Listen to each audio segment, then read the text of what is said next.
අද මම කරන්න හිතුන නුවරාවට අපි හැමෝම දන්න තැන්වල වීඩියෝ එකක්. මම මේ වීඩියෝ එක කරන්න හිතුනේ පොයේ දවසක. ඒ නිසා ටිකක් මිනිස්සු වැඩි පරිසරයක් තමයි මට බලා ගන්න පුළුවන් වුණේ. මම මේ වීඩියෝ එක ගන්නේ පොයේ දවසක නිසා ගොඩක් මිනිස්සු දළදා වහන්සේ වැඳ පුදාගෙන නුවර වැවරව මොඩ වෙලා ටිකක් නිදහසේ කාලය ගත කරන මට බලා ගන්න පුළුවන් වුණා.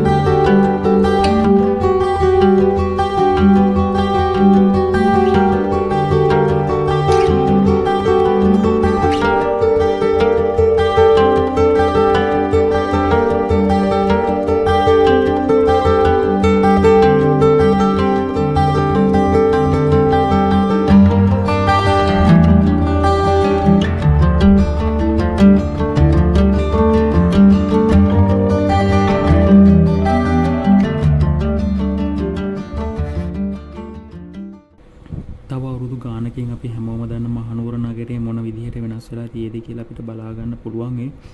මොකද දැනටමත් මහනුවර නගරය ආශ්‍රිතව සංවර්ධනය කටයුතු සිදුවීම් පවතින නිසා ඒ වෙනස ටික කාලෙකින් අපිට බලා ගන්න පුළුවන් කියලා මම හිතනවා.